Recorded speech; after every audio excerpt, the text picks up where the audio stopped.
Hello, book people. Guess what we're back with? Another book tag. I like book tags. You like book tags? Well, we all like book tags, let's admit it. This is also from, I think it's Bookish Weirdo. Oh no, I'm going to forget. I'll tag and then, yeah, so if I got the title of the page wrong, I apologize, but I think it's the Bookish Weirdo. So this is book snacks, and so there's 8 prompts, and they're all tied to obviously snacks.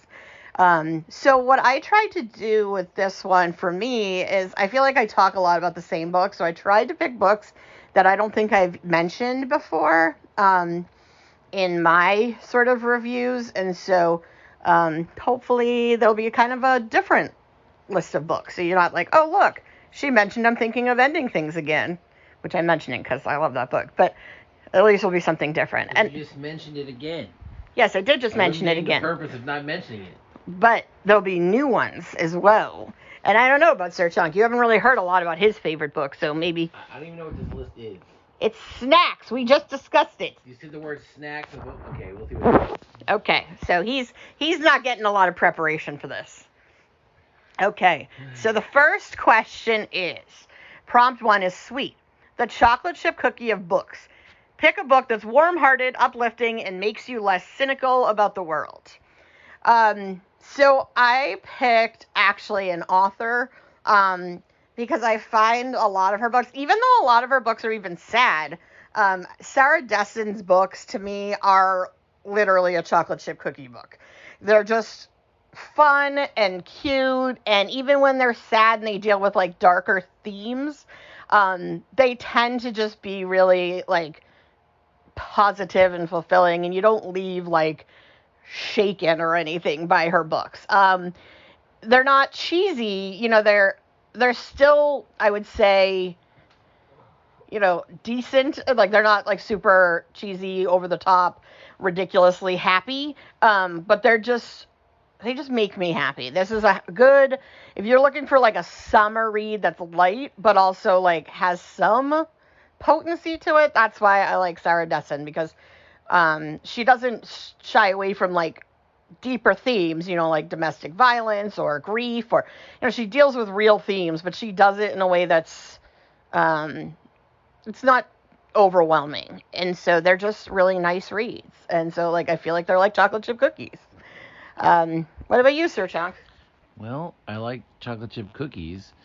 I don't like that many books that make me feel happy. I can't think of too many, but I can think of the seminal classic that dives into the deep psyche of Americana, written by icon, I believe, Jim Davis, and that book is Garfield Takes the Cake. A deep series of analytical assessment of the human and cat condition, centralized around, in some segments, cake. Okay, all right. So Garfield. For salty... Garfield Takes the Cake, which I believe is the 6th book. Garfield is taking the cake. Not the cookie, but the cake. But it is sweet. All right, so the second prompt is salty. So a book that's inherently craveable, something you can't stop reading or reaching for. So I am going with the first 3 Robert Langdon books by Dan Brown. These are, I know, they're kind of cheesy and ridiculous, but these are the epitome of a book that, like, you just can't put down. It reads so fast, super engaging, and then they went off the rails. Like, Inferno, I just hated. I thought it was terrible. Origin was okay. But the first 3, Angels and Demons, Da Vinci Code, and Lost Symbol, are so much fun.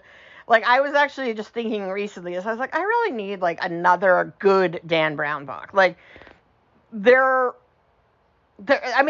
make sense to be in a snack book tag, because they are kind of like having snacks where they're not filling, like, intellectually or in any kind of meaningful way, but they certainly, like, if you're just like, I just want to read something fun and fast, they really hit that spot. And, you know, you can make fun of him all you want. He knows what he's doing when it comes to, like, just being really poppy and just the kind of book that you don't want to put down.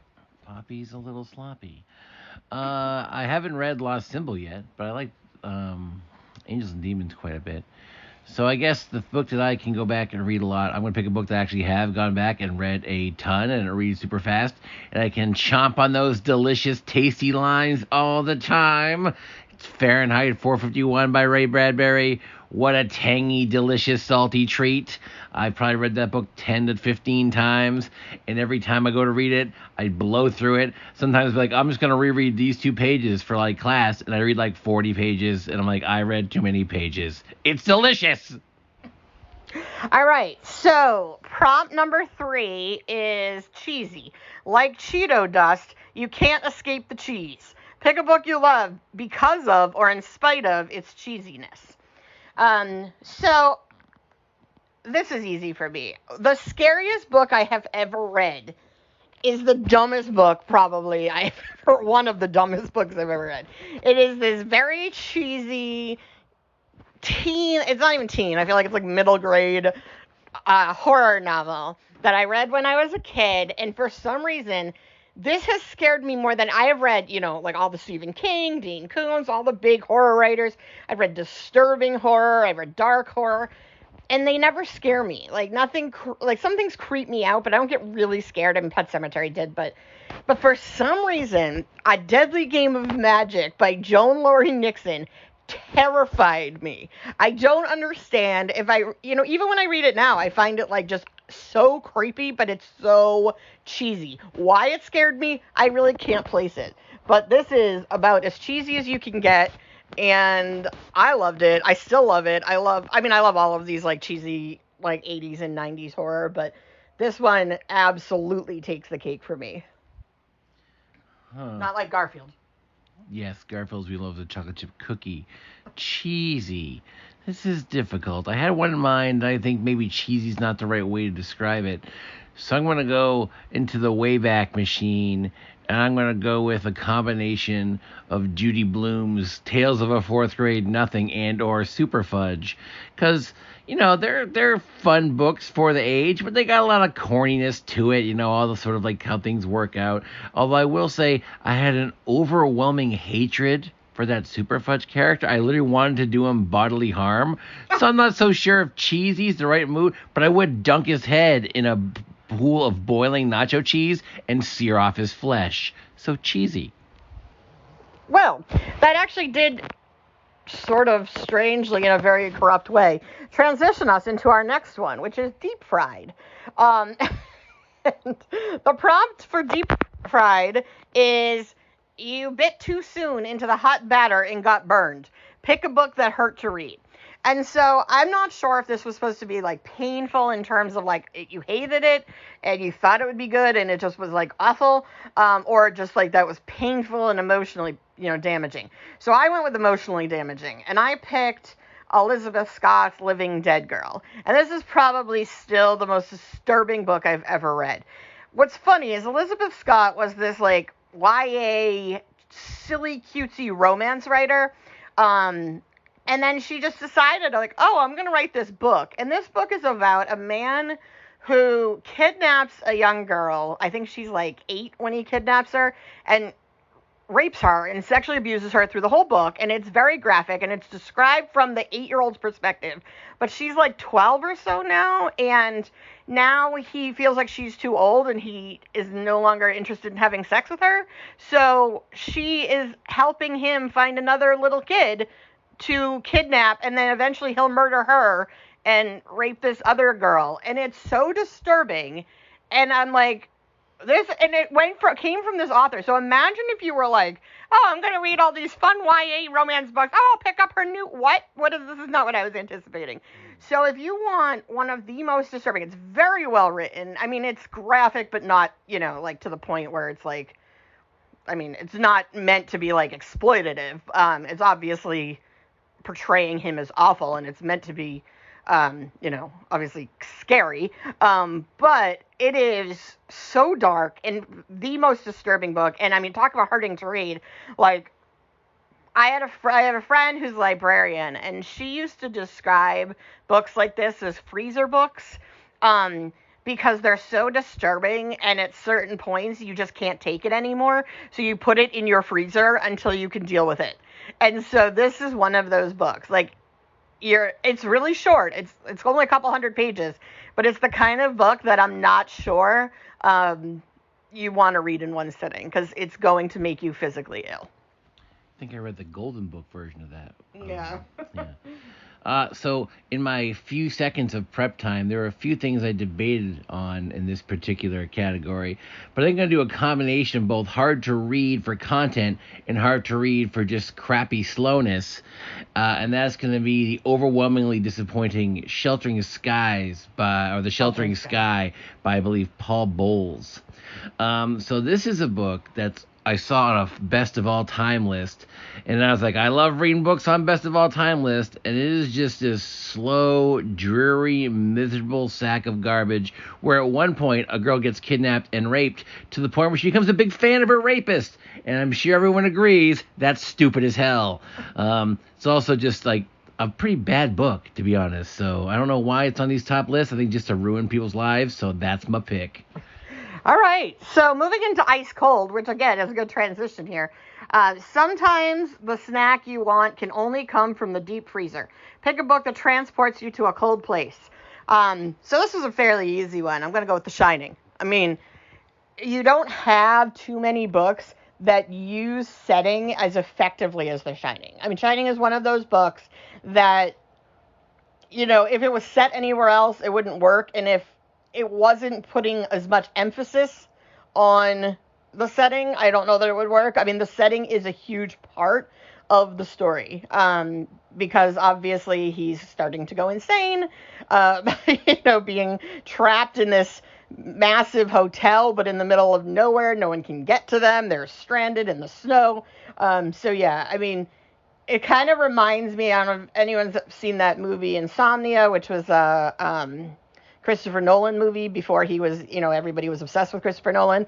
But it did such a good job of, I think, like, capturing how you can go absolutely insane it's like in Alaska, I think, where there's 30 days of daytime and 30 days of night and so on. 30 days of night, that's another one that's good for transporting you to a cold place. But yeah, I would definitely go with The Shining. I just think it's such a huge part of the mood is how cold it is. Also Ethan Frome, but I've talked about Ethan Frome before. Ethan Frome is a great winter book. Interesting. Well, if The Thing was a book that I had read, it's not. I might choose that. I also fairly recently read All the White Spaces, which is set in Antarctica. That's pretty cool. Because it's... Yeah.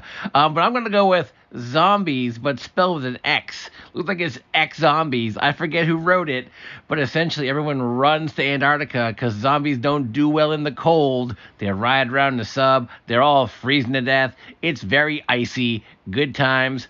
Zombie popsicles. All right.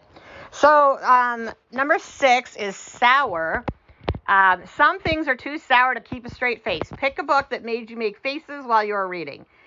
And again, I'm sure there's a couple ways you could interpret this. I'm interpreting this in making faces. This is a book I love, but just made faces where I was like, oh, wow, that is just messed up. And the book is Unwind by Neal Shusterman, because overall, this book is just a really good read. Really enjoyed it. Dystopian, kind of dark, fun, YA book. But there's this one chapter that is probably the most, maybe not as disturbing as Living Dead Girl, I guess, but up there in some of the most disturbing writing I have ever written. And if you don't know much about Unwind, it's this... Oh, you wrote it. It's... What? You've ever written. Oh, ever read. Sorry. So it's basically this future where essentially you... Let me tell it. You're too slow. Okay, he's going to tell you. Basically, you have kids. Your parents don't like your kids. You have your kids unwound, which means they take them apart and sell them for parts. It's amazing. Good times. She's talking about the one chapter the kid gets unwound. It's great. Yeah. Anyway, that was the quick version. What the hell are we talking about? Oh, yeah. Make faces. I'm going to go with a book that made me laugh a lot and just sort of always was like, what the hell's going on with this? Very good comedy, very bizarreness. It poops all over the rules of narrative structure and does whatever it wants. It's great. And I also forgot the writer of this one, but I'm going to go with John dies at the end. David Wong sounds about right. Spoiler, but very bizarre book, but extremely hilarious. If you want just a weird book where you go, oh, I guess you can get away with doing almost anything you want, that's a great book for it. Okay, so second to last one is The Healthy Snack. You pick this book because it was good for you. Pick a book that you read that helped you improve yourself in some way. So for me, I do actually like a decent amount of nonfiction. So I'm picking Nickel and Dimed because this book, I think, just helps kind of reiterate how screwed up our country is in terms of, economic disparity. But it also, I think, made me really look out and think about, how we interact with people, how we treat people, in the service industries. And I mean, I've always been, because I've worked as a waitress and I've worked in retail. And so I've always tried to be as decent as I can. And I try to tip really well. But it just really made me think about, I think there's a lot of attitude when, especially now, homelessness and stuff, people are like, oh, well, as if somebody made that decision to be poor. And I think it just makes you realize that, there's so many factors that go into, where people are in terms of their economic situation. And, very interesting kind of look at the different people, she comes across, because essentially what she does is she's working these sort of minimum wage jobs and trying to see if you could get by, and you can't really, is what we've learned. But I don't think that's hard to really figure out. But yeah, I definitely think it gives you a lot of insight into also that, any of us could really just end up in that situation, just with, if situations and your circumstances kind of go in a certain way. So I'm tempted to go Freakonomics here. Very interesting book with lots of facts and just very compelling stuff to think about. But I'm going to go with a book that I've used more in terms of actual using the advice. And it's one of the most valuable books I think we'll discover eventually. I didn't mean to have more than one book about his epoch on here, but here are with the Zombie Survival Guide. Step by step on the best things to do during a zombie apocalypse. Genius stuff. How to hide, where not to go. Organize before they rise. Sound advice. Okay. And our final one is Juicy. Like an orange or a watermelon, some snacks have plenty of pieces to share. Pick a book that is profoundly shareable that you want others to read. So obviously there are certain books that I've pushed a lot. So I'm trying to do something different and something I may not have mentioned before. So I'm going with Sarah's Key. This is a really great historical fiction / contemporary fiction. I'm a big fan of dual timelines. And this one's really interesting too, because, a lot of the dual timelines, it's there's a woman now, and then there's a woman in the 1800s, and how do their lives parallel one another? But this one is actually when they're kids during World War II in Paris, and then now as an adult. So Sarah's, a child during the Nazi occupation of Paris, and then now that she's older. And so it's dual timelines, but again, with the same character. And this was just a really, I know there's a million books about World War II, but I thought this was one, it was an interesting perspective just because, I think a lot of the World War II books, tend to be very heavy on either the war side or obviously in the concentration camp. And there is plenty of the concentration camp there, but there's a lot more, just around the sort of war and things that were going on. And the other thing I liked about this is it's actually set in Paris during their Nazi occupation. And usually when you get World War II books, you get, Germany, things that when it's dealing with Nazis, you deal with, someplace in Germany, or you get, the English and American teaming up and fighting the Nazis. But this is just kind of interesting to see how easily kind of the French were essentially just converted to being, like, okay, cool, let's let the Nazis come in and take over our city. But it was intriguing because I think it gives you some historical insights, but also it's just a really beautiful story about family and about grief and about, how do you survive certain horrible things. And yeah, so I really, really enjoyed this. And it's about a girl and her family, essentially. And as, people are being rounded up, she helps her brother hide in their apartment. And he's not found, but then they're separated because, there's hiding in the compartment. And so getting their family separated and, like, basically a lifelong search to find her family. So yeah, I definitely really recommend this book, and you should read it if you like historical fiction. Sounds hilarious. You also might like All Light Cannot See, which largely takes place in Saint-Malo, which, not Paris, France. Yeah. I'm going to go with a book that, although I like the book a lot, I don't like a lot of the other books by the author. It's not one of my absolute favorite books, but it's a book I really like a lot. But the main reason why I like this particular book is because it has a very high success rate when I have recommended it to students who don't like to read. They pretty much all like this book, and I'm going with Paper Towns by John Green, which is a very funny book, road trip adventure, friends hanging out, high school kids. I have recommended this to tons and tons of kids, and I have not had a single one who did read it. Most of them read it. The ones who have read it, every single one, 100% success rate for liking it. So that's probably the one that I share the most. It's a good book. Check it out if you haven't read it. Yeah, Paper Towns is a really fun book. A little bit of manic pixie dream girl, but not... Yeah. You can kind of work around it, and it also kind of messes with it. Yeah, great. Thanks for your addendum. Anyway, so what about you? What kind of snacky books do you like? What kind of snacks do you like? Yeah, I know. Now I'm thinking like it's time to go have something to eat. So, not a book, ideally. Eat a book. As we were actually recording this, the cat came over to the last house on Needless Street, which is his pillow. He was obsessed with... Stop mentioning the same two books. Okay, but in this case, it's actually because he was sleeping on it. He loved sleeping on this book. And then he decided, for no apparent reason, to start licking the cover. So apparently he also wants a snack. So time to go feed the cat and also eat some snacks. Okay, bye. Boop.